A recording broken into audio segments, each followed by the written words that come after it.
Na mwidhihiri kwako idhihiri kwangu, nichukue nafasi hii kukualika katika kipindi cha Tuzungumze, na leo tukidadisi, je, dunia ipo kwenye kilele cha ustaarabu au ipo kwenye kilele cha ushenzi? Hilo ndilo swali ambalo tunaketi leo tukilidadisi tukiwa na Daktari Sheikh Abdurazak Ameri, mchambuzi wa masuala ya kisiasa na mhadhiri wa chuo cha ABC kinachopatikana Njiro, Arusha. Hilo ndilo swali ambalo linatuweka leo katika mjadala wetu huu. Je, tuko kwenye kilele cha ustaarabu au tupo kwenye kilele cha ushenzi? Kumbuka kwamba tunaishi katika dunia yenye vipaji vya ajabu na maendeleo yasioisha, ambapo teknolojia, sanaa, elimu zinaipandisha dunia yetu katika mbingu ya tofauti kabisa. Lakini chini ya mwanga wa mbingu huu tumekuwa tukishuhudia pia upande tofauti za mwanadamu: wema, huruma, lakini pia unyama, ushenzi, ukatili. Ndio maana tunaketi na kujiuliza, je, dunia ipo kwenye kilele cha ustaarabu ama ushenzi? Mimi ni Awadhi Rashidi, niite hivyo siku zote nitaitika. Ukiniweka mahala pema moyoni nitafurahi sana. Niko na daktari. Dr. karibu. Bismillahirrahmanirrahim. Namshukuru Mwenyezi Mungu kwa kupata fursa hii tena ya kukutana kuzungumza mambo haya ya kijamii, na kama ulivyoeleza kuhusu ustaarabu, tumekuwa tukijaribu kuweka uwiano baina ya ustaarabu wa Mswahili na ustaarabu wa walimwengu. Na swali ni je, dunia iko katika ustaarabu, kilele cha ustaarabu, na imefanikiwa katika ustaarabu? Na kwa hakika hili ni swali zuri sana ambalo litasaidia baadhi ya wafuatiliaji wa vipindi vyetu, kwa sababu mara nyingine mtu asielewe hasa kwa kina tunazungumzia nini tunapomzungumzia Mswahili na ustaarabu. Na swali kama hili litatufanya lazima tudokeze tena vile viashiria vya ustaarabu, zile elements, kwa sababu ndivyo vipimo vya kwamba mtu amestaarabika hajastaarabika, hasa vikitizamwa katika jamii mbalimbali. Lakini ningependa tu kufafanua kwamba ustaarabu una viashiria ambavyo ni tangible, vinaweza kuonekana, vinaweza kuhisika. Lakini kuna viashiria vingine huwezi ukavihisi.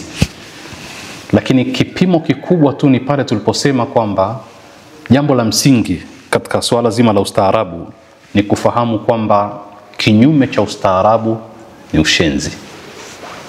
Kinyume cha ustaarabu ni uhayawani, ni unyama. Kwa hivyo maana yake ni kwamba ustaarabu ni chombo kinachomsaidia mwanadamu kuelekea ubinadamu zaidi. Sasa maana yake ni kwamba kama mwanadamu ana mapungufu katika ubinadamu wake, ana kasoro katika ubinadamu, utu, maana yake ana unyama, ana uhayawani, ana ushenzi. Hata kama atakuwa amekwenda mwezini, tunasema huyu mwanadamu karudi nyuma kistaarabu, kwa sababu anapaswa aendelee kuwa mwanadamu, asiwe hayawani. Kwa hivyo, kwa mfano, kipimo cha miji na majengo kimeshawishi wengi sana kuona ndio ustaarabu wenyewe pekee. Lakini si kweli, na ndio maana tukasema kuna haja ya kuja kuzungumza mfululizo wa vipindi kuhusu maendeleo. Kwa sababu watu wengine hudhani maendeleo ni kuwepo na barabara za kisasa, kuwepo na majengo ya kisasa marefu, pengine ghorofa 200, 300, kuwepo na usafiri wa kisasa, teknolojia ya hali ya juu. Vyote tunavikubali, lakini vinatakiwa vimsindikize mwanadamu katika ubinadamu, yani visimrudishe nyuma. Kwa hiyo ukisema mwanadamu aliyoendelea ni yupi? Ni yule ambaye ameukaribia ubinadamu kuliko mwingine, na ameuepuka uhayawani. Sasa kipimo cha miji na majengo ya kisasa na uhandisi mzuri ni kipimo halali, tunakikubali, lakini si pekee.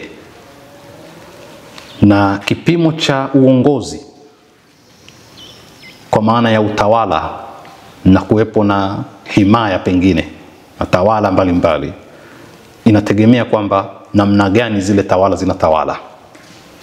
Nacho tunaweza tukakiona kwamba ulimwengu wa kimagharibi unatuambia kwamba demokrasia ya vyama vingi, maana demokrasia sio lazima iwe kupitia vyama, lakini ya vyama vingi ndio njia muafaka ya kufikia ustaarabu katika utawala.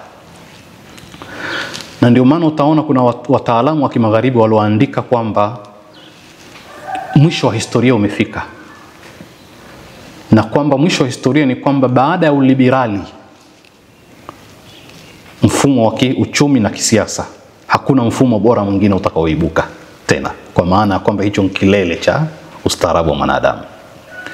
Kwa tunakubali hizi elements zinazoonekana. Kwa mfano Misri, ustaarabu wao katika uchumi ni pale walipoanza kujua namna gani wanaweza kutumia mto Nile vizuri, wakaweza vile vile kutengeneza kalenda, wakaweza kufanya kilimo cha umwagiliaji.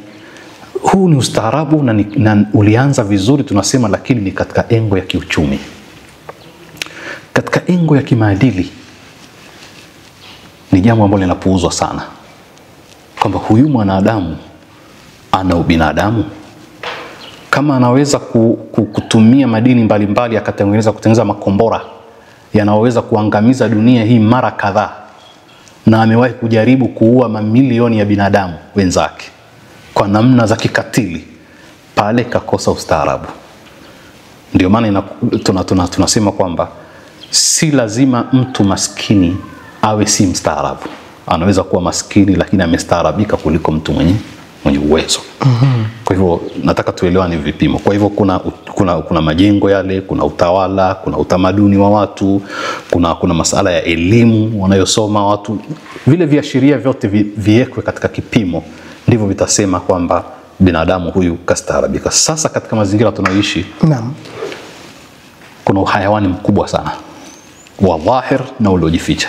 Naam, Dokta, hapo katika muktadha wa ustaarabu, naam, je, kuna vipimo vya kimataifa vya kuonyesha kwamba ustaarabu ni shuti uwe hivi, ama ustaarabu unatafsiriwa kulingana na jamii? Mimi nataka niseme kwamba kuna kama vile makubaliano fulani ya kwamba vitu hivi ni viashiria vya ustaarabu vya kimataifa, lakini kawaida dunia yetu ilivyokuwa, kuna mambo ya wazi na kuna mambo yaliokuwa chini ya uvungu.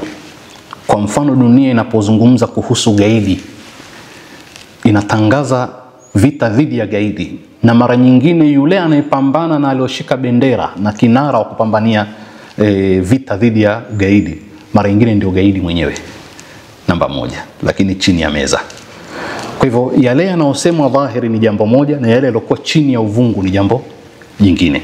Na ndio utaona kila mmoja anapigania uhuru, lakini kuna anayetumia uhuru kuingilia uhuru wa wengine, lakini kwa dhahiri yeye anapigania uhuru. Kwa hivyo tukubaliane kwamba tulivyovitaja vyote ni vipimo vinavyopima ustaarabu wa watu, hivyo tulivyovitaja.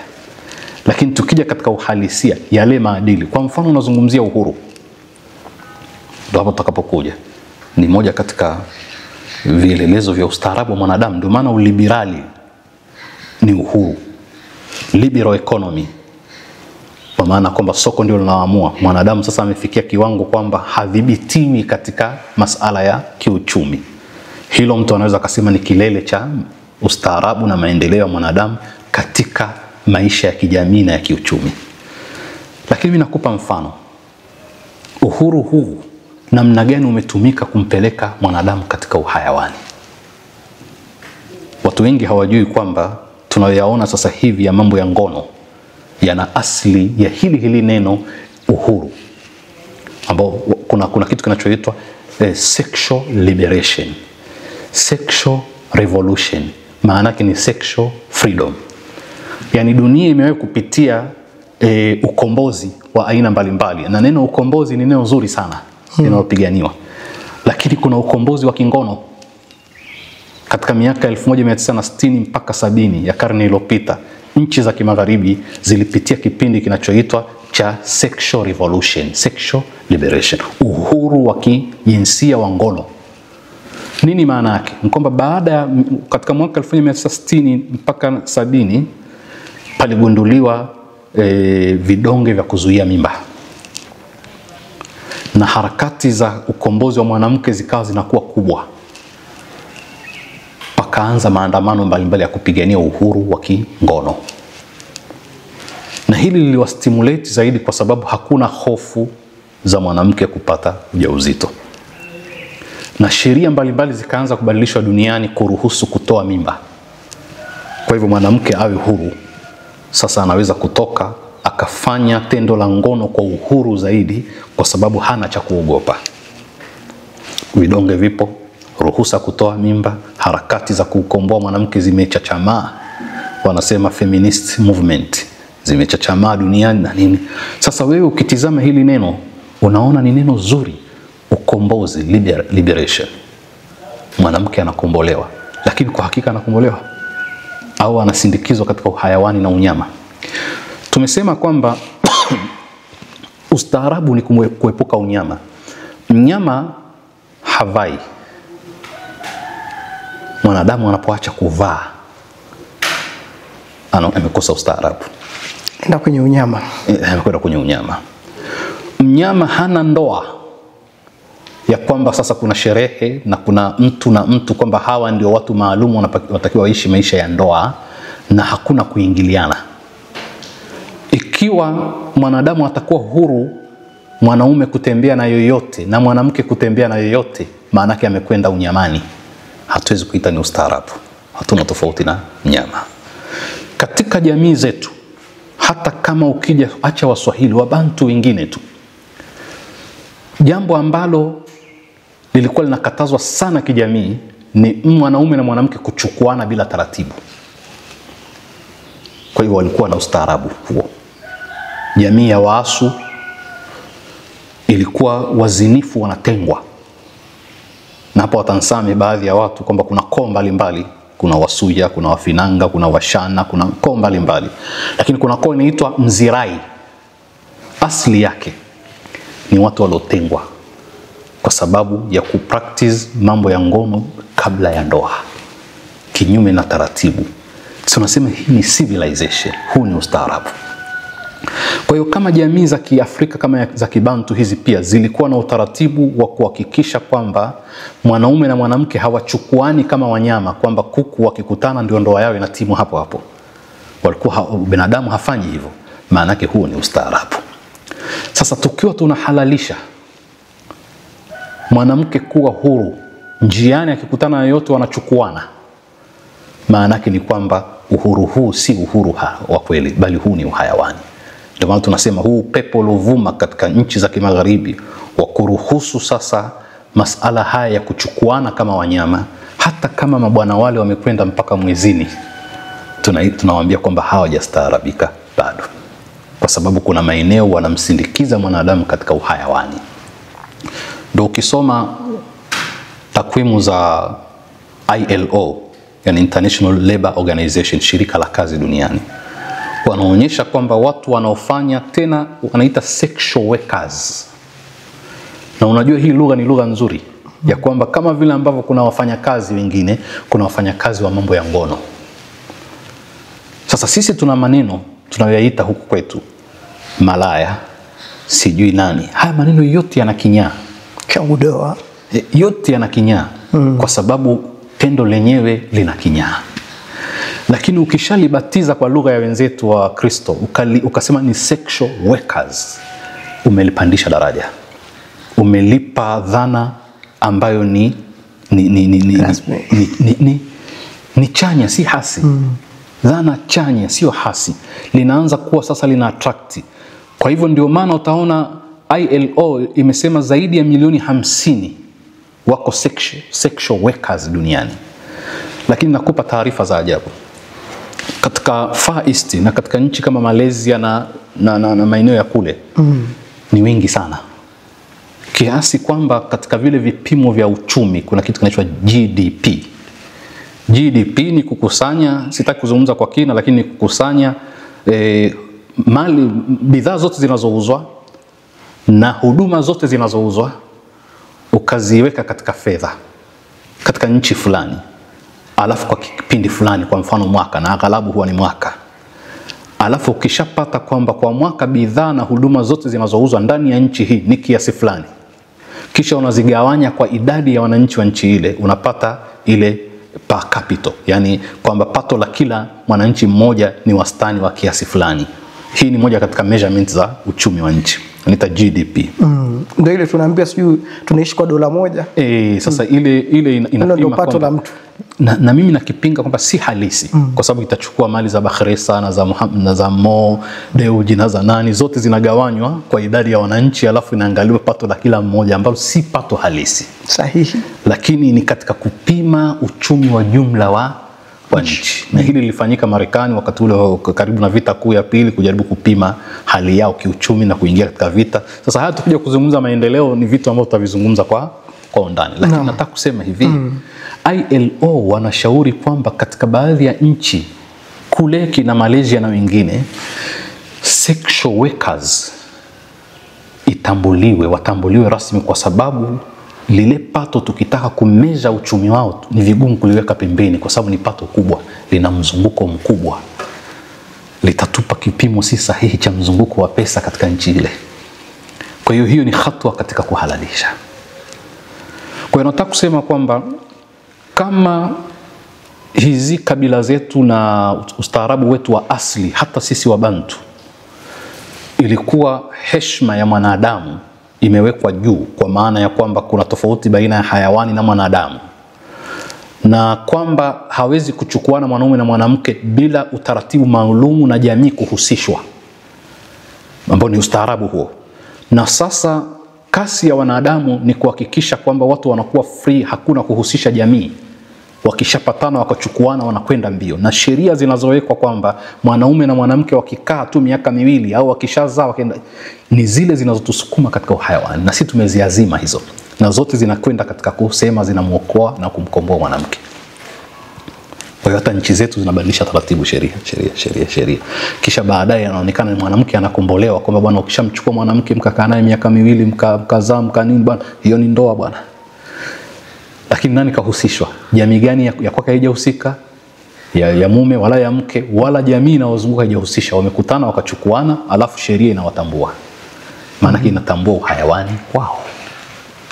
Je, tupo kwenye kilele cha ustaarabu au uhayawani? Ndio maana nasema sasa kuna kasi kubwa ya kuelekea uhayawani katika baadhi ya elements zile za kiustaarabu. Naam. Dokta, maendeleo tunayoyaona leo bila shaka tunaweza kusema yana tafsiri moja kwa moja ustaarabu, au ni sehemu ndogo tu ya safari ya binadamu? Ukasema tuweke kiporo ili tutazungumza zaidi kwenye masuala ya maendeleo. Lakini je, maendeleo ya teknolojia ambayo dunia inashuhudia leo, unavyoyaona yanavyokuja kwa kasi, yalivyokuja kwa kasi toka kuanza kwake, yanaenda sambamba na maendeleo ya utu wa binadamu, pengine hata na masuala mengine ya kiroho? Ama haya maendeleo ya teknolojia yanabagua maendeleo yale ya ustaarabu? Sasa teknolojia ni kama kisu kinachoweza kutumika kwa ajili ya kukatia nyama, mkate, matunda na vingine, ambapo kisu ni muhimu katika jiko la binadamu. Ni chombo muhimu. Lakini pia inaweza kutumika vibaya kumdhuru mwanadamu. Kwa mfano, teknolojia leo imerahisisha sana masala ya picha za ngono kuwafikia wanadamu. Jambo ambalo mtu mzima ambaye aliishi maisha yake hajaona hivyo vituko anakuja kuharibikia ukubwani, kwa sababu teknolojia imemletea karibu. Na tutaka kusema ni kwamba hatupingi maendeleo ya sayansi na teknolojia. Tunapinga matumizi mabaya yanayompeleka katika uhayawani binadamu badala ya kumpeleka katika kilele cha ustaarabu. Sasa kama dhana ya uhuru itakuwa ni kumruhusu mwanadamu pia kuwa hayawani, ni kitu kibaya sana. Na ndio hilo ambalo tunalolipinga. Kwamba ule uhuru, watu husema kwamba uhuru bila mipaka ni chaos, yani ni vurugu. Lakini mimi nasema uhuru bila mipaka ni utumwa. Kwa maana ukimwachia mwanadamu akawa hana mipaka, maana yake ni unamfanya awe hayawani. Mwanadamu lazima awe na sheria. Kwa lugha nyingine awe na mipaka. Ndio ukisoma Qur'an, sitaki kwenda sana kwenye aya, utaona tilka hududullah fala ta'taduha fala takrabuha. Hiyo ni mipaka ya Mungu. Usikaribie, usivuke. Aya nyingi za Qur'an zinasema hivyo. Kwa hivyo usizidishe. Kwa hivyo kama kuna uhuru ambao hauna mipaka, hatusemi ni vurugu, tunasema ni utumwa. Utumwa vipi? Kwani mwanadamu anapotumia madawa na ulevi wa kupindukia akawa mraibu, anashindwa kuacha. Anaposhindwa kuacha tunasema amekuwa mtumwa. Kwa hiyo tunasema hizi teknolojia ni kitu kizuri, lakini lazima mipaka katika uhuru iwepo. Ikiwa hakuna mipaka, mwanadamu atatumia teknolojia kuelekea katika uhayawani. Na baya zaidi ni kwamba kuna wanaowekeza katika mambo hayo yanayomfanya mwanadamu kuwa hayawani. Kwa sababu uchumi wa kibepari na huu uliberali unatumika sana kuhakikisha kwamba fursa yoyote ile inaweza hutumika kuhakikisha mwanadamu anapata kipato. Ndio maana sexual industry na pornography industry ni kubwa sana duniani. Watu ambao wameinvesti katika sinema za chafu za ngono kwa sababu ya kutaka kupata chochote. Kwa hiyo wametumia hiyo sayansi na teknolojia kumharibu mwanadamu zaidi. Na Dokta, hivi tunaweza kuendelea kujiita wastaarabu wakati ambapo pia tunashindwa kutatua matatizo ambayo tumeanzisha wenyewe? Vita, ubaguzi, uharibifu wa mazingira. Tupo kwenye kilele hichi cha kusema kwamba wengi wakidhani ni wastaarabu, lakini pia tunashindwa kutatua matatizo ambayo tumeendelea wenyewe. Tuna haki ya kuendelea kujiita wastaarabu? Taban, kama ni kujibu kwa mukhtasar, hatuna haki, lakini nataka kusema hivi. Ukisema tunashindwa kutatua matatizo ambayo tumeanzisha wenyewe, ukweli ni kwamba kwani tuna nia kutatua? Swala nia. Kwa sababu kama vita vitakoma, maana yake ni kwamba biashara ya silaha itakoma. Maslahi ya wengine yatakoma. Wanataka hilo. Kwa hivyo nia haipo. Sera ya ulimwengu wa kimagharibi ni ile ya divide and rule, wagawanye uweze kuwatawala. Watu wanapokuwa wameshikamana wanaweza kuendelea, na ndio tabia mwanadamu. Unapowaacha hivyo huna nafasi ya kuingilia wale, lakini unapowagawanya kwa lugha ya vyama vingi, kwa lugha ya mipaka yako, na ndio maana nationalism, utaifa, japo tunajifaharisha sana, lakini utaifa umetumika sana kutubagua. Yani hakuna silaha katika silaha mbaya zilizotumika dhidi ya Waafrika kama nationalism, utaifa. Lakini mpaka sasa hivi tutakusema lazima tuangalie utaifa wetu, sisi ni Watanzania, unaona fakhri. Lakini ile kung'ang'ania wewe Mtanzania ndio ilokufanya ujibague na Mkenya. Na hili lilikuwa linahudumia sana mabepari.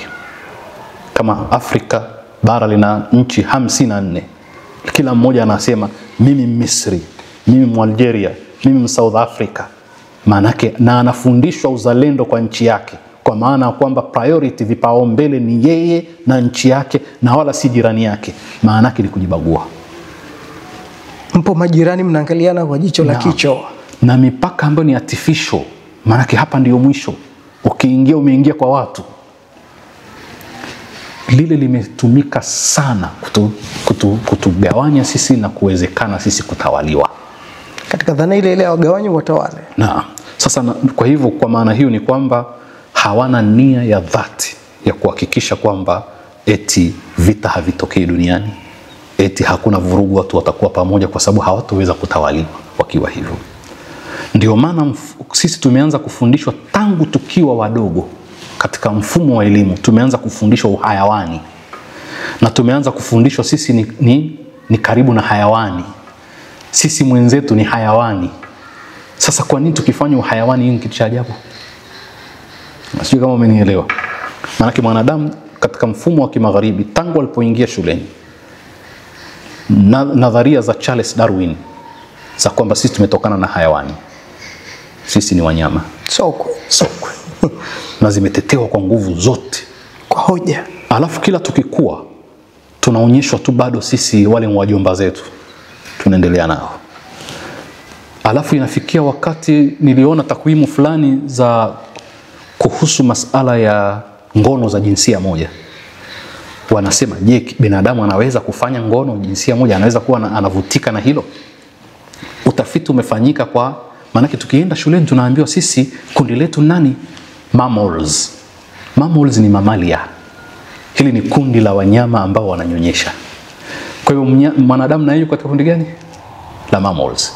bado unaambiwa kwamba wewe ni hayawani, wenzako ni wale wanaonyonyesha na wewe uko hapo. Kisha tunakwenda taratibu, nikaona sasa wanafanya utafiti kuhusu masala ya kwamba je, kimaumbile mwanadamu anaweza kumtamani mwanadamu jinsia sawa na yeye? Anaweza kupractice tendo la ngono? Wakafanya utafiti katika mammals, wakaona kuanzia 6% mpaka 10 wanaweza kupractice. Kwa hivyo mwanadamu pia inawezekana.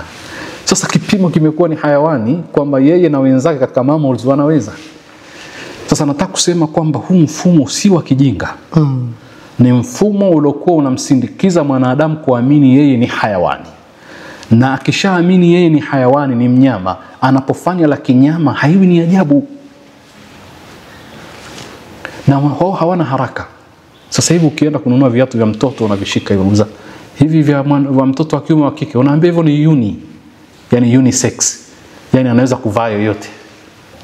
Hata nguo sasa hivi kwanza hii ya kike ya kiume unaambia hii ni unisex, yani uni, kwa maana kwamba ni universal sex, anaweza kuvaa mwanaume na mwanamke, mpaka ifikie mahala tuondoe ile demarcation baina ya mwanaume na mwanamke, wao wote sasa ni sawa tu. Tafikia mahala sasa hatuwezi kuwa na kitambulisho cha mwanamke kwenye viatu wala kwenye nguo wala kwenye chochote. Wewe ni mtu tu. Yani ni binadamu tu. Wote sawa. Sisi sawa tunatakiwa. Kwa hivyo haya mambo yameandaliwa, yamepita katika safari ndefu, na ndio maana tukafikia katika kitu sexual liberation, ukombozi wa ngono. Wewe una neno ukombozi, neno ambalo lina mvuto, neno ambalo tabia yake ni tabia chanya, sio hasi, lakini content yake ni hasi. Ndio haya ambayo sasa unaona, na mimi nimesema hapa nyuma kwamba ustaarabu si kuvaa. Haya, hebu nitizama sasa hivi namna mwanadamu anavyoendelea kuvua nguo. Tangu tuliposoma kwamba mwanadamu alikuwa, tumeambiwa na wao wana historia, alianza kuvaa magome ya miti na majani ya miti, sijui akaanza kutengeneza nguo za ngozi na sufi, akaenda taratibu. Sasa mwanadamu mbona anavua sasa tena? Kama aliweza mpaka akafikia kwenye cotton.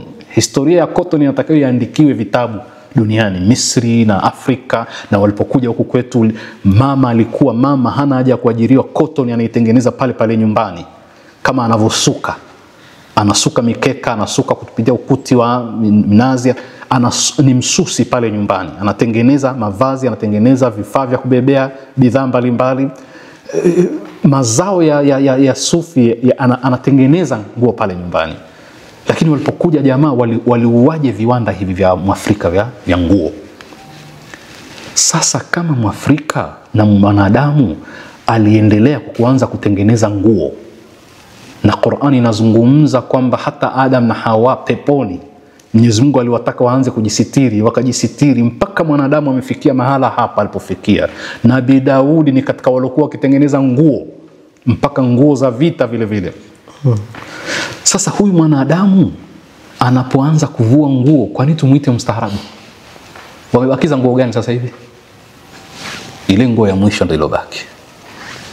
Zile nguo ndogo zile za mwisho, ile ya mwisho ndio ilobaki kwa mwanadamu, anaweza kutembea nayo. Basi na shaka. Sasa huyu utamuitaje mstaarabu? Kwa haya ndio mambo ya kutizama kwamba mwanadamu anaelekea wapi, uhayawani. Sasa hivi kuna kitu kinachoitwa Sheikh Awadhi, kinaitwa sexual tourism, utalii wa kingono. Na hili limejaa duniani. Sasa hivi watu hawaendi kwa ajili ya wanyama, anakwenda Afrika akafanya ngono na Masai, akafanya ngono na Mwafrika, akastarehe, hataki kuona bahari wala mnyama. Hiyo inaitwa sexual tourism. Jamaa zetu wale ndani wale Hazabe wakajaribu. Yani yeye anachotaka ni ngono na watu mbalimbali. Atakwenda Far East huko, atakwenda Malaysia, atakwenda wapi, lakini safari msukumo mkubwa ni ngono. Inaitwa sexual tourism. Wanyama wetu tayari shadow. Wanyama wamepitwa na wakati sasa, au kila mtu na vionjo vyake. Kuna ataifuata wanyama, kuna atakayefuata, lakini nao ni utalii uliobuniwa. Duniani rasmi tena. Akija hapa haji kukuambia kwamba nimekuja kwa ajili hiyo akajaza fomu. Lakini akija atalitafuta hilo atalifanya. Sasa katizame takwimu ya idadi ya watu ambao wana practice sexual tourism, utalii wa ngono. Katizame katika pwani yetu Afrika Mashariki, Waswahili, Uswahilini, angalia Malindi ilivyoharibika. Ni kweli. Kutokana na sexual tourism. Wale wanakuja pale kwa ajili ya kupractice ngono tu, Wataliano na wengine. Hayawani. Hakuna anayemshangaa mwenzake. Full suit. Sasa huyu mwanadamu utamhitaji ameendelea.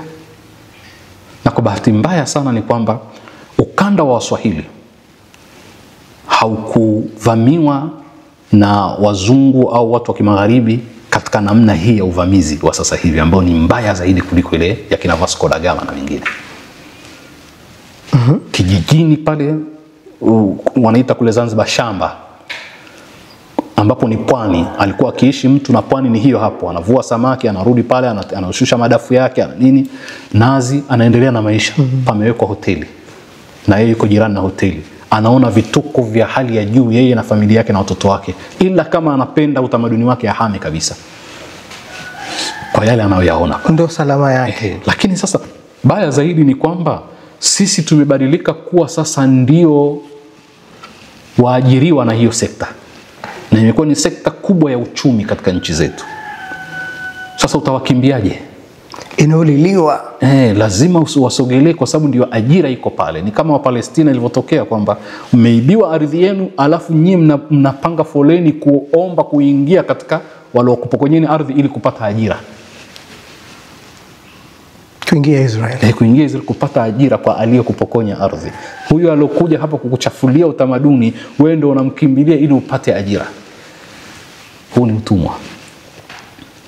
Kwa kuna haja ya kusema ustaarabu tulokuwa nao ambao tunaudharau, uliokuwa una ndoa, ulikuwa una mavazi, tumezungumza mavazi ya Mswahili, umekuwa unajali majukumu ya mume na mke, unatoweka. Tunacholetewa sio ustaarabu, ni ushenzi. Lakini kwa kuwa tunadhana ya kwamba yule anayekuja amefanikiwa kuliko sisi, ameendelea kuliko sisi, tunaona ule ndio ustaarabu. Dr. Abdulrazaki, sasa naona maendeleo hayakimbiliki katika mjadala wetu. Je, dunia ipo kwenye kilele cha ustaarabu ama ushenzi? Ni kwamba kasi ya maendeleo tunayoyaona leo inachangia ujenzi wa ustaarabu imara ama inaharakisha mmomonyoko wa ustaarabu kijamii na kimaadili? Hilo la mwisho. Unaharakisha mmomonyoko wa ustaarabu wa mwanadamu na unamsindikiza kwa kasi sana mwanadamu katika uhayawani, bali kubwa zaidi unahatarisha kuangamia kwa mwanadamu.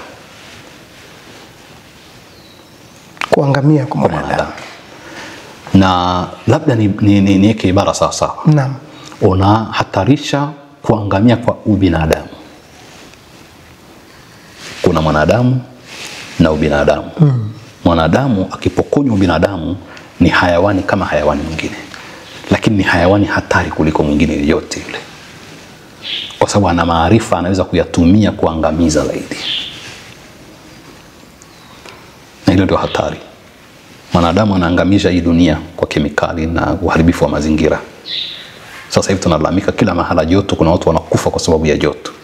Na ana akili timamu, lakini kasi ya kuangamiza dunia ni kubwa. Mwanadamu ana kitu kinachoitwa privacy. Hii ni sifa ya mwanadamu. Kuna baadhi ya wanyama wana sifa kama hivyo, faragha. Inapokuwa kila kitu parwanja, hakuna faragha.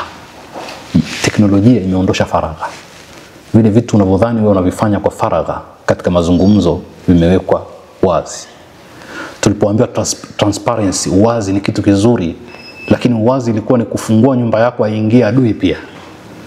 Tukafungua nyumba zetu zikawa uchi. Kwa hivyo privacy kwa mwanadamu, faragha ni kitu kinakufa. Kiasi kwamba mwanadamu sasa hana usiri. Mambo yale ambayo yalikuwa ni mambo ya watu wazima, vile vile yamekuwa ni parwanja kila mtu. Hapa hatumuui mwanadamu, tunaua ubinadamu wake. Mtoto anauliwa utoto wake kwa sababu anapelekwa maeneo ambayo hayalingani na umri wake. Yale mambo ambayo ilikuwa mtoto hawezi kufunuliwa yako wazi. Wewe unaweza kukaa na mwanao miaka 9, 10 unadhani hajui, lakini yeye dunia yote anaijua. Kwa hivyo ule utoto wake unakufa. Mambo ya kikatili yanaonyesha kwenye TV na nini, mtoto ameyazoea, ambapo sisi ilikuwa kuona mtu amekufa unaweza ukakaa miezi huna amani. kwa kuogopa tu kwamba umeona mtu alokufa.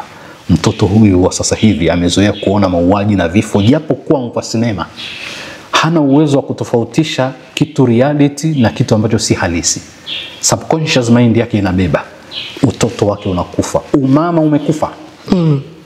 Yani motherhood, kuna mother na motherhood. Mama yupo lakini umama umekufa.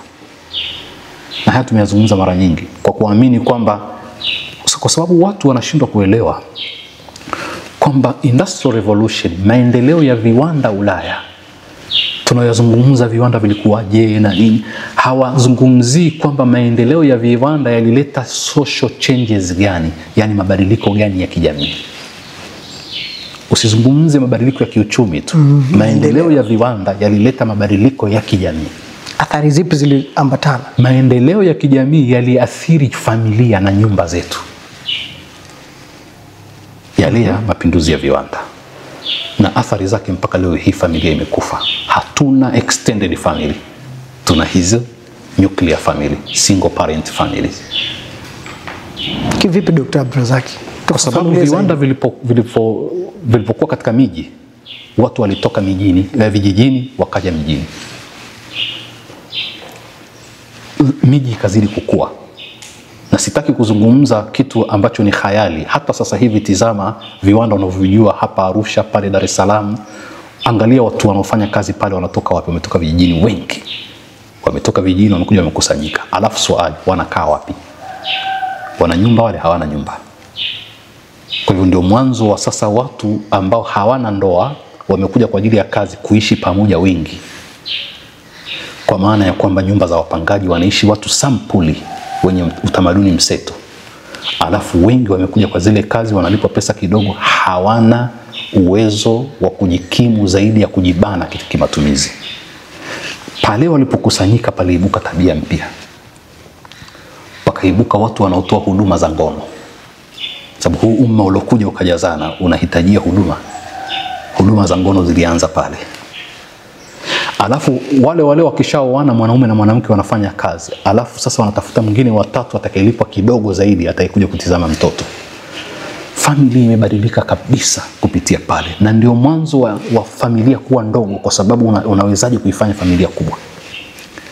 Kijijini mama alikuwa akiamka asubuhi, kama ni Mdigo wa kule Moa au wapi kule Digo areas, akiamka asubuhi ana miogo yake pale, anajua kazi ya miogo, anajua kazi ya ususi. Akishamaliza jua lishakuwa kali, atatandika mkeka wake chini ya mti, ataendelea na ususi. Hajaajiriwa lakini maisha yanaendelea. Safi kabisa. Atafanya kazi asubuhi mpaka jioni, na kuku anapita pale, na samaki mzee akirudi atarudi na samaki zake, maisha yanaendelea. Hakuna alioajiriwa. Kuna wakati wa kulima pamoja katika mashamba. Maisha yalikuwa yakiendelea na familia ni kubwa mpaka wajukuu wanaishi pale. Walimu wa kumlea mtoto walikuwa wengi. Mapinduzi ya viwanda yaliua ile extended family. Na yakamtoa mwanamke katika nyumba. Na wao walipigania uhuru wa mwanamke, lakini haukuwa uhuru wa mwanamke, bali ilikuwa ni kumchomoa mwanamke kwenye familia ili wao wamtumikishe katika viwanda, kwa sababu alikuwa ni cheap labor. Na ukiona historia ya mapinduzi ya viwanda, watoto wadogo waliajiriwa. Ndio pakaibuka sasa ILO kupigania haki za wafanyakazi na watoto wasiajiriwe, kwa sababu ilikuwa ni uhayawani ule. Sasa kuna haja ya kuzungumza mapinduzi ya viwanda yaliambatana na social changes gani, mabadiliko gani ya kijamii ambayo yaliua familia zetu, yaliwatoa watu katika maeneo yao ya uzalishaji kuwapeleka katika ajira. Mpaka sasa dhana ya mtoto anayesoma university akimaliza anafikiria kuajiriwa, wakati ambapo asili yetu sisi na wazee wetu tulikuwa tumejiajiri na maisha yalikuwa yanakwenda vizuri. Lakini mtoto aliosomeshwa mpaka akamaliza university degree ya kwanza ya pili, hamu yake kubwa ni kupata ajira, kuajiriwa. Atatembea na bahasha yake ile mpaka inapauka, inakuwa nyeusi, atabadilisha nyingine, anazunguka kutafuta ajira, kwa sababu ndio mentality alotengenezewa yeye. Dr. Abdrazaki, je, binadamu kwa sasa tunaweza kusema ana nguvu kubwa zaidi kuliko wakati mwingine wote? Kiakili, hekima ya kushughulikia mambo katika hii zilzala ya mambo yanayoendelea duniani. Mimi kiakili siwezi kusema kwa sababu tumesema ustaarabu watu wanapokezana vijiti. Hapa tulipofikia hatukuanza sisi, walianza nyuma. Ndio maana tunasoma kuhusu philosophers hata wa Kigiriki miaka 1000 kadhaa iliyopita. Mambo mengi ya mambo ya kemia na mambo ya biolojia na mambo ya fizikia na mambo hata ya hisabati tunasoma watu walioasisi, alafu sisi tunaendelea, sio? Ni makosa kusema tuna akili kuliko wao. Yani tuna akili kuliko Ibn Khaldun, Ibn Sina, kuliko Mama Qurtubi, wote wale, kuliko hata filosofi wa kimagharibi kina John Locke na wengine. Hatuwezi kusema kwa sababu sisi hapa tulipofika ilikuwa ni hatua za mbele baada ya zile za kwanza walizoanzisha wao. Na ndio maana tukasema ustaarabu hauanzi alifu, bali tunapokezana vijiti. Kwa hivyo kusema kwamba wa sasa wana akili kuliko zamani, hapana. Neno algorithm tu ambalo ni maarufu sasa hivi, unajua maana algorithm? Watu wengi hawajui. Algorithm inahitaji maelezo marefu. Ndio daktari. Sijui kama muda unatutosha. Karibu. Algorithm ni mfumo uliokuwa katika mtandao. Kwa mfano leo hii mimi nikifungua TikTok utagundua kwamba kuna vitu vinakuja zaidi kwangu. Na vinakuja kwa sababu ni vile nilozoea kuvitizama. Kwa hiyo nasogezewa. Organism wote wana sifa ya algorithm. Algorithm ni neno ambalo ukilitizama asili yake ni la Muhammad al-Khawarizmi. Al-Khawarizmi huyu ni mwanafunzi wa Kiislamu katika maulamai wakubwa katika mji wa Baghdadi kwa wakati ule. Tumeelewana? Ndio. Mwana mahesabu. Aliamini maisha yote ni calculations. Na organism wote ni algorithm, wana sifa ya algorithm. Organism ni wale wanyama wote au wadudu au nini. Kwa mifano inayotolewa na wataalamu, simba anapomuona swala anakuwa na calculations. Mimi hapa nilipokuwa na pale alipokuwa, nikimfukuza naweza kumkamata? Na je, kuna dharura nina njaa kiasi hicho kwamba lazima niambatane naye? Shaona? Kwa hivyo akitoka kasi yake anaijua, na anajua kasi ya yule, na anajua distance baina ya mimi na yeye, naweza nikamkamata au naweza nisimkamata. Hizo calculation anazo, sio? Huyu ni organism, ana calculate. Kwa hiyo maisha ni hesabu.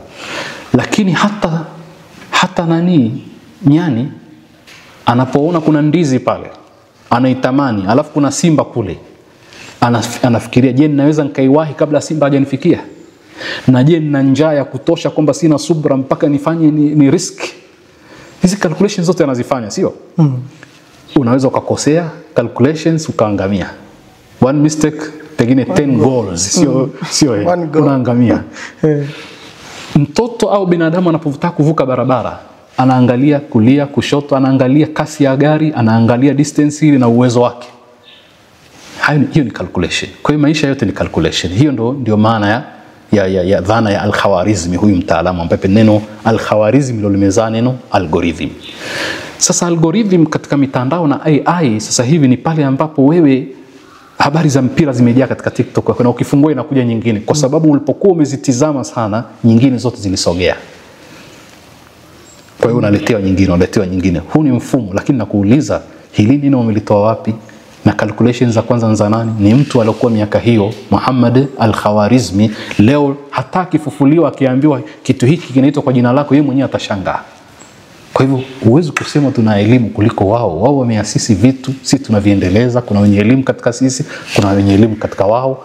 Na hili gurudumu la ustaarabu na elimu na maendeleo halianzi alifu. Watu wanaendeleza pale binadamu wengine walipofikia. Ndio maana nikasema kuharibu ustaarabu ni kuharibu turathi ya mwanadamu, sio ya jamii fulani. Na ndio maana tukasema Waswahili wameendelea kwa sababu wamepata na ustaarabu wa nje. Anasema lakini wao Waarabu hakuna ustaarabu yoyote inayojitegemea, ikijitegemea itachelewa kuendelea. Hao Waarabu wenyewe wameathiriwa. Naam. Kwa hivyo hayo ndio mambo ambayo tunapaswa tuyaelewe. Kuna watu wameandika kuhusu athari za Waislamu katika Ulaya, wameacha nini, wameacha turathi gani? Na katika turathi za Waislamu kwa watu wa Ulaya ambao wenye insafu wameandika ni katika kuhamisha falsafa ya Kigiriki kwa Ulaya ya miaka ile. kwa sababu palikuwa pamekatika hapa daraja. Waliotafsiri ile falsafa ya Kigiriki kuileta upya walikuwa ni wataalamu wa Kiislamu, philosophers, Al-Kindi, Ibn Rushdi, Ibn Sinai na wengine. Alafu wazungu wakaipata upya, alafu na wenyewe pia wakaendelea, kwa sababu wao wameipata kule. Watu hawajui hata kusema kiima, kiarifu, yani mubtada, khabar. Ni Wagiriki wameanza katika kugawanyisha sentensi katika pande mbili, kiima na kiarifu. Wanasema mubtada na khabar. Sasa Muislamu akisema mubtada na khabar anadhani ni ya Waarabu tu. Hapana, Waarabu wenyewe wachukua Wagiriki. Ukizungumza kitenzi elekezi na kitenzi si elekezi, Waarabu wanasema fi'lu lazim na fi'lu mutaaddi. Kitenzi elekezi ni fi'lu mutaaddi, si elekezi fi'lu al-lazim. Ni mtu anaitwa Protagoras katika philosophers wa Kimagharibi, ambapo shekhi yote katika mashekhi leo hii anayejua nahau, anayejua ilmu al-i'rabu, anayejua haya, lakini ametoka wapi? Haikuwa ni brain child ya Mwarabu, alichukua kwa Mgiriki. Kwa hivyo huwezi kusema tumeendelea kuliko wao sana. Kinachotakiwa ukichukua PhD yako, ukisoma hata master yako, unakwenda kufanya research, unatakiwa ufanye na wewe useme kitu kipya. Ufanye research katika jambo, alafu ugundue kitu kapya. Elimu inaendelea hivyo hivyo. Elimu inaendelea hivyo hivyo na haitokoma. Ala kula hali ustaarabu si kitu cha kuanza kwa alifu kama ulivyosema, ni muendelezo. Ni muendelezo. Kwa sisi tunafika hapo, tumeendeleza pahali, vizazi vijavyo navyo vitaendeleza. Na Dr. Abdulrazak, kwa kumalizia, je, mustakabali wa ustaarabu wa dunia unaona upo hatarini kwa kiasi gani kutokana na matumizi mabaya ya teknolojia? Asante sana. Kwanza kuna hatari 2 mpaka 3 zinazokabili dunia. Hatari zinaweza kaangamiza dunia kwa ujumla. Kwanza mazingira. Uharibifu wa mazingira unakwenda kwa kasi sana. Sana. Idhaa ya Kiswahili ya Ujerumani ilikuwa na vipindi virefu sana vya mfululizo kuhusu mazingira. Uislamu unasema kuhusu mazingira.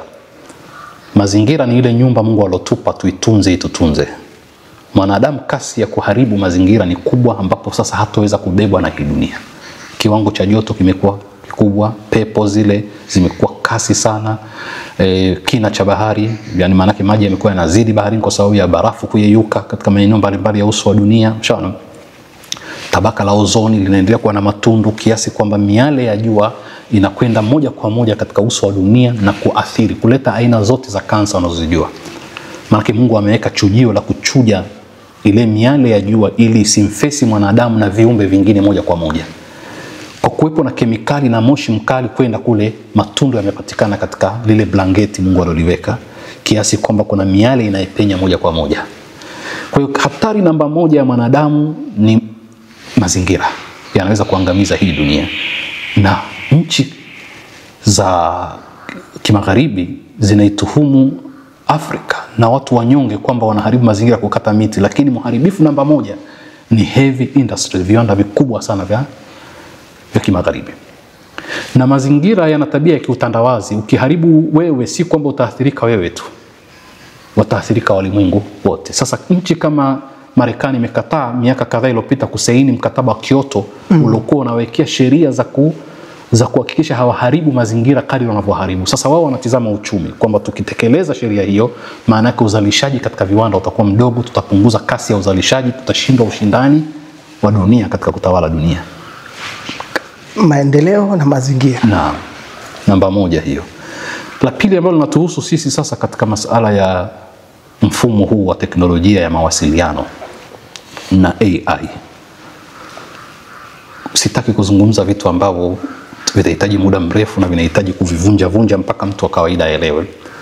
Wanazungumza kuhusu post-humanism, kipindi cha baada ya binadamu. Binadamu sasa anaanza kuvukwa. Unajua,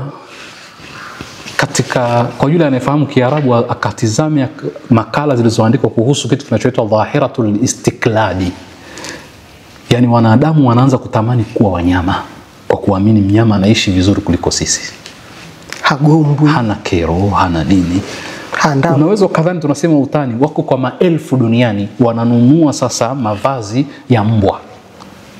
Na anatembea anashikwa na mwenzake kama mbwa mjini. Ilikuwa ni siri, sasa hivi ni wazi. Mtu anaweza kutembea na wanadamu wawili, ana akti kama mbwa na kuamini kwamba furaha iko pale.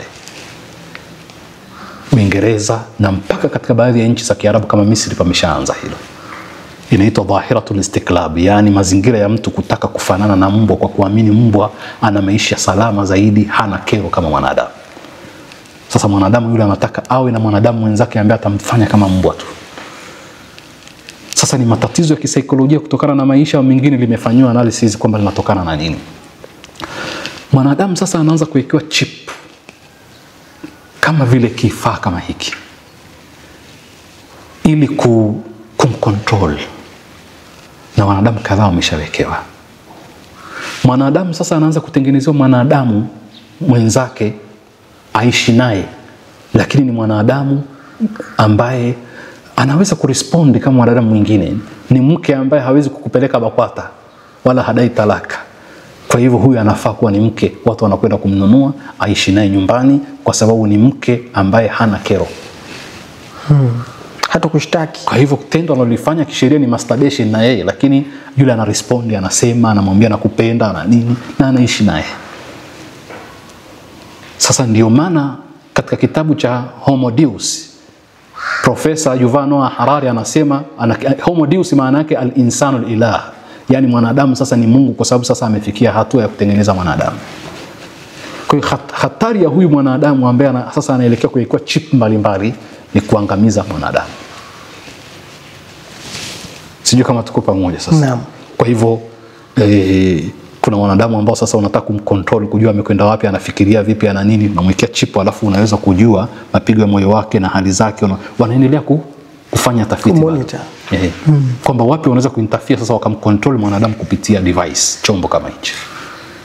Wakaweza kucontrol ubongo wako kupeleka unavyotaka na kufanya hivi. Sasa tumemwingilia mwanadamu namna ile, tutambakiza? Kuna mjadala wa kwamba je, hawa maroboti ambao wanatumia AI ambao sasa ni binadamu wapi hawa, kama inafaa kuitwa hivyo, wanaweza kwenda mahala wakatawala hii dunia wao, wakamgeukia mwanadamu? Kuna mjadala unazungumzwa hivyo. Kwa hiyo yote haya ni mambo katika mambo ya hatari.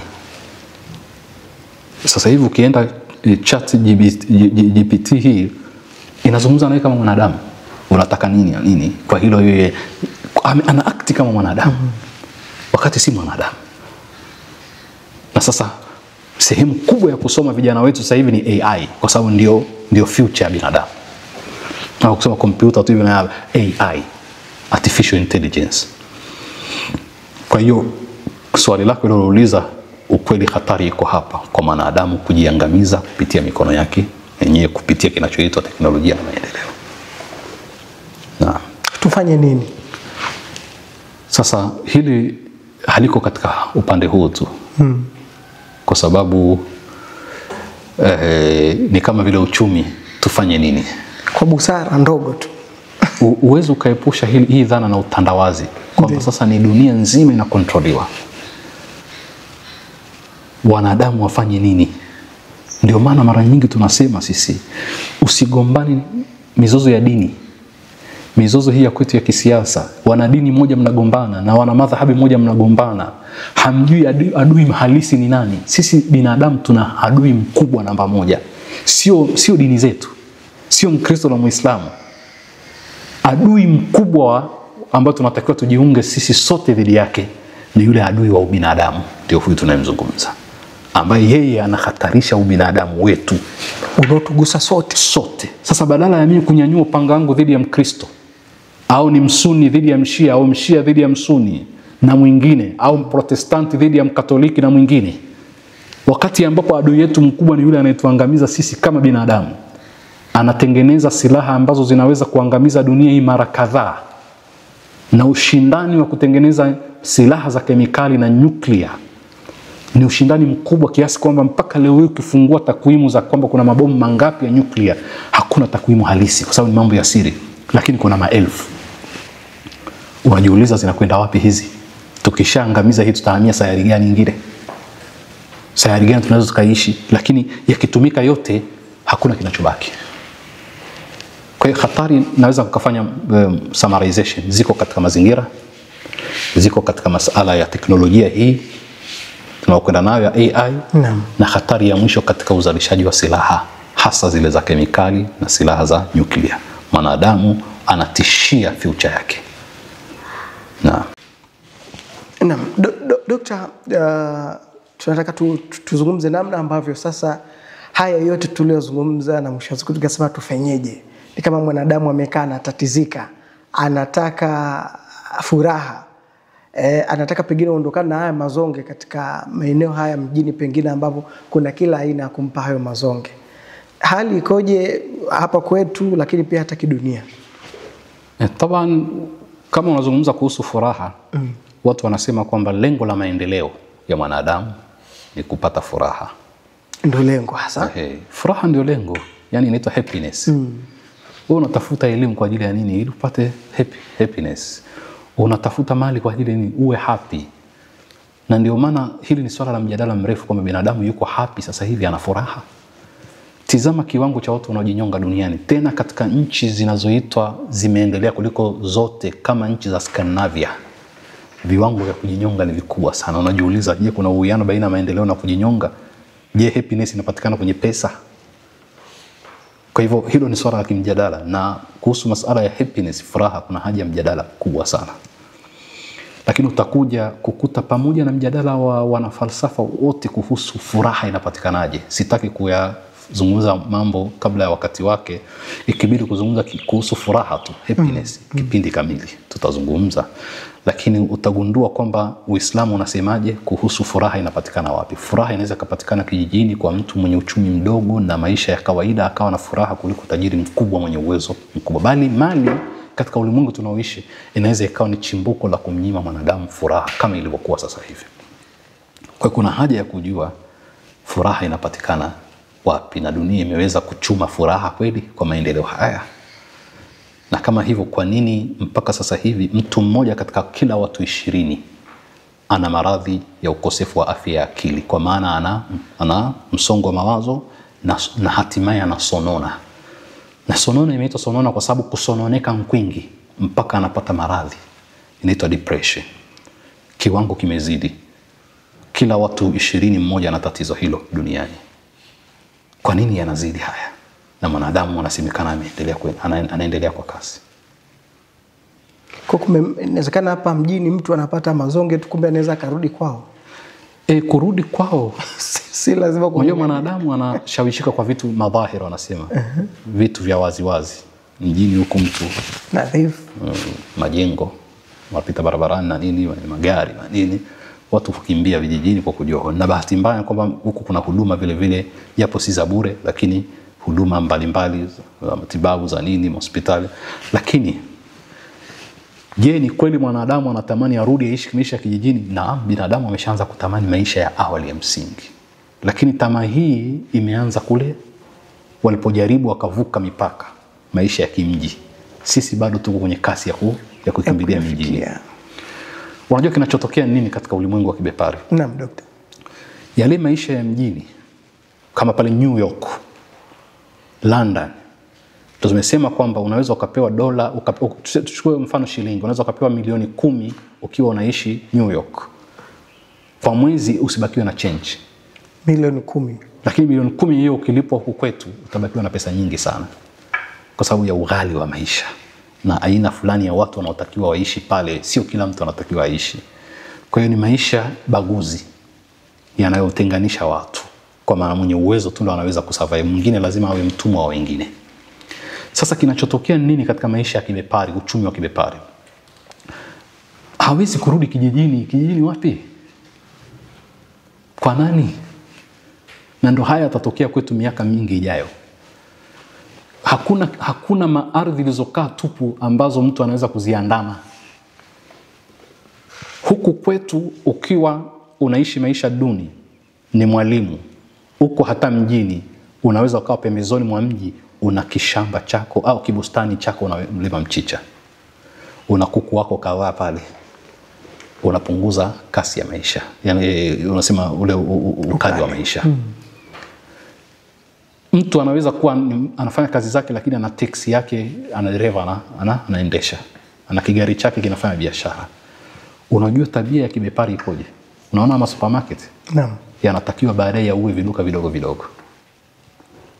Kwa sababu Kenya hilo limeshafika kwamba Ukinunua vitu supermarket ni rahisi zaidi kuliko kwenye duka la mtu. Kina mangi hawa. Sasa masupermarket yameua maduka madogo. Maana yake ni kwamba mtu mdogo mdogo hawezi kujifungulia kamradi kadogo. Huwezi ukaishi wewe Uingereza ukawa eti una mchicha wako. Utatuletea maradhi wewe. Mchicha unatengenezwa na makampuni makubwa au unaletwa na makampuni makubwa kutoka mbali. Huwezi ukafuga vikuku vyako wewe vile vitatu pale alafu ukatakuwa vipeleka sokoni. Kuku ni kampuni kubwa inahusika. Huwezi ukawa na kiteksi chako binafsi ambacho wewe unachukua watu na nini. Teksi ni kampuni. Anahodhi ukitizama Kenya sasa hivi utaona makampuni tayari kwenye hizi public transport.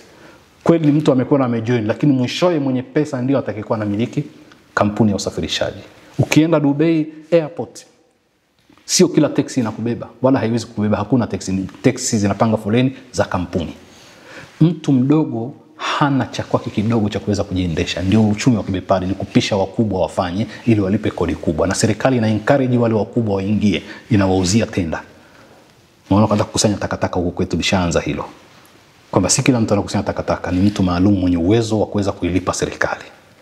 Sasa tunakwenda taratibu mpaka zile fursa za mtu mdogo kujiajiri katika eneo dogo zitakuwa hazipo wala haziruhusiwi. Ardhi sehemu kubwa inachukuliwa na watu wakubwa. Sasa wewe mtu wa Ulaya unaenda wapi kijijini? Tumebakizwa sisi tu, na sisi tunasafiri safari hiyo hiyo.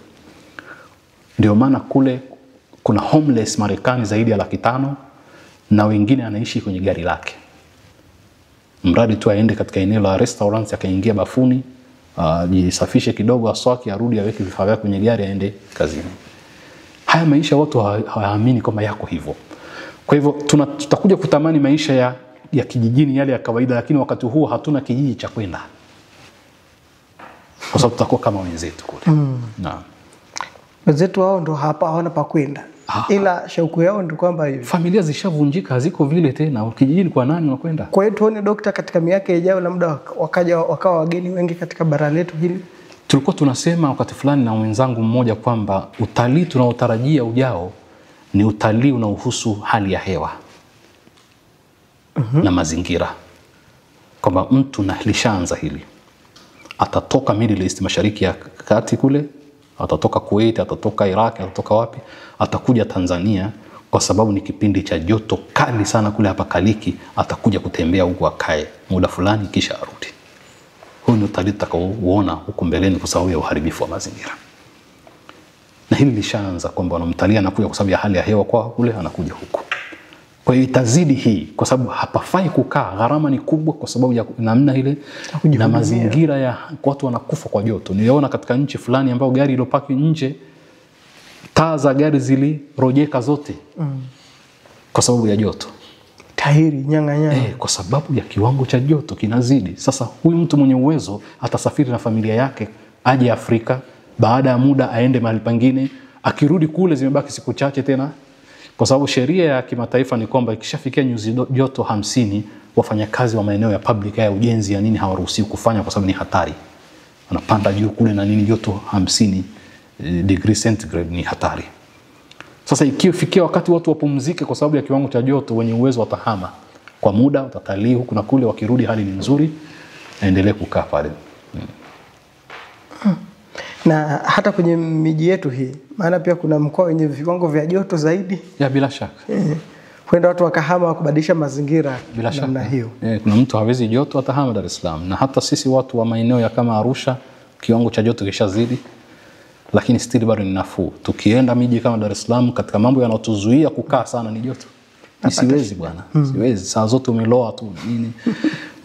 Unajisikia kama hupumui sawa sawa.